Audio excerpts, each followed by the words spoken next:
Why does one sad scene in a movie stay with you for 3 days? Why do you remember the exact tone of voice someone used on you 2 years ago? Why does everyone else seem to shake things off while you carry them for weeks? Why do you cry at things that don't even seem to affect anyone else in the room? Why does a single offhand comment from a stranger replay in your head for the rest of the day? If you've ever been told you're too sensitive and quietly believed it, this video is for you. There's nothing wrong with you. You just feel things at a different volume than most people around you. Some people experience an emotion and it passes through them like a light breeze. You experience the same emotion and it moves through you like a full storm. Same event, same moment, completely different intensity. That's not weakness. That's a nervous system wired to notice more, absorb more, and hold on to more. Think about what a normal day actually asks of you. A tense meeting at work, a stranger's rude comment, a friend's passing bad mood, an email with a tone you couldn't quite read that you reread 4 times trying to decode. For most people, these moments register and fade within minutes. For you, they don't just register.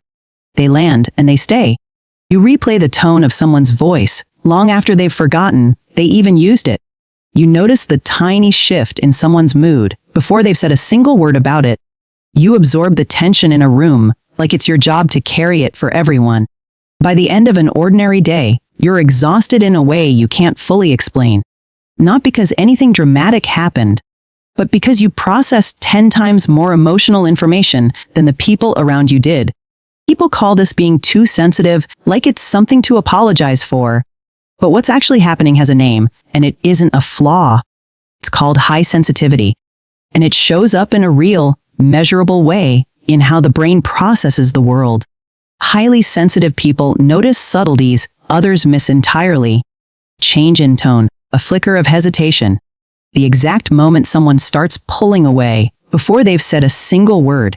A slight pause before someone answers a question, the one that tells you they're not being fully honest. This isn't a story you're making up in your head. It's your nervous system doing exactly what it was built to do, just turned up louder than most. Maybe you noticed it first as a kid, crying at things other kids barely blinked at. Maybe an adult told you to toughen up. And you spent years trying to feel less instead of understanding why you felt so much. Maybe you learned to apologize for crying, for caring too much, for noticing things nobody asked you to notice. The cost of that sensitivity is real. You get overstimulated faster in loud, crowded, chaotic environments. You need more time to recover after emotional conversations than most people seem to need. You take things personally that were never really about you because your radar for tone is so finely tuned. And you carry other people's moods home with you long after they've moved on from the moment. A single sharp comment from a stranger can sit with you longer than an entire good day can lift you. That imbalance isn't fair, but it's real.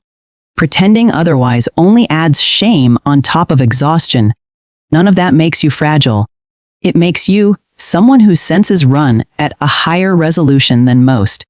But here's what almost nobody tells you about feeling this deeply. It isn't just the exhausting side of your personality. It's also the exact same trait that makes you a remarkable friend, a perceptive partner, a deeply present person. The same wiring that makes a harsh word linger for days is the wiring that lets you notice when someone you love is quietly struggling. The same depth that makes grief hit you harder is the depth that makes joy feel more vivid, more full, more alive. You don't get to keep the beautiful parts of feeling deeply and opt out of the exhausting parts. They come from the exact same place. Once you understand that, the exhaustion starts to make more sense. And feel a little less like a personal failure. You're not broken for needing more recovery time than everyone else. You're operating a more sensitive instrument, and sensitive instruments need more careful handling. Think about what happens when you don't get that handling. You push through overstimulation because you don't want to seem difficult. You sit through loud, chaotic environments because leaving early feels like an overreaction. You absorb everyone's emotional weather because stepping back feels selfish. And by the end of it, you're running on empty, wondering why everyone else seems fine, and you don't. The truth is, they're not processing the same amount you are. They never were. Maybe you've spent years quietly performing a thicker skin than you actually have, smiling through overstimulation, nodding through conversations that were already too much an hour ago. Nobody sees the cost of that performance because you've gotten so good at hiding it. So what do you actually do with a nervous system built this way? First thing is dropping the idea that you need to feel less to be normal. You are never going to feel less.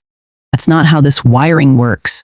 What you can control is how much unfiltered input you let in, and how much recovery you give yourself afterward. Build in quiet time after emotionally loud days, the same way anyone would rest after physical exertion.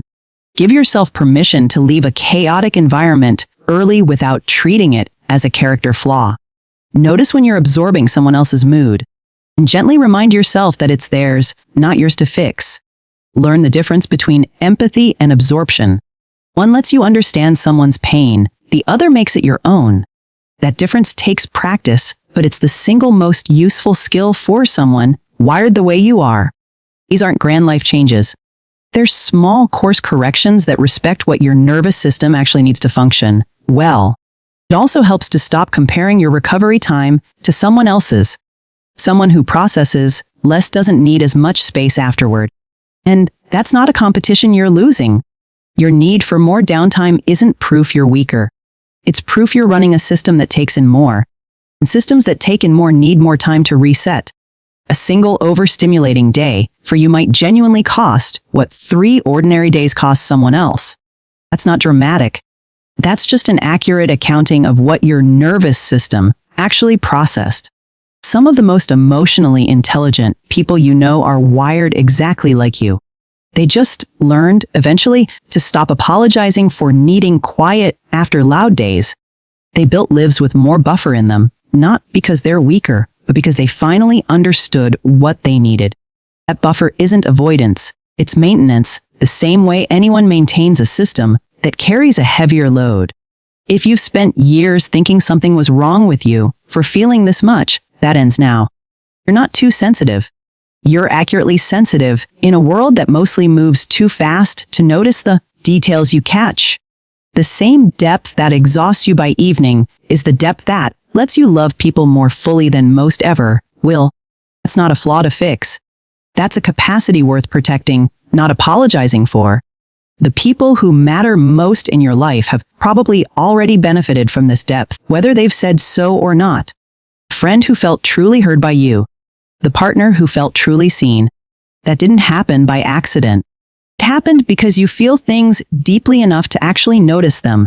Somewhere, someone loves you a little more fully, just because you noticed something they never said out loud. That's the quiet gift hidden inside all this exhaustion. If this felt like it was written about you, you're far from the only one carrying this quietly. So many people have spent years being told they feel too much, when really, they just feel accurately. Subscribe if this hit home, because there's more where this came from. Next time we'll talk about how to protect your energy without shutting your heart down to do it.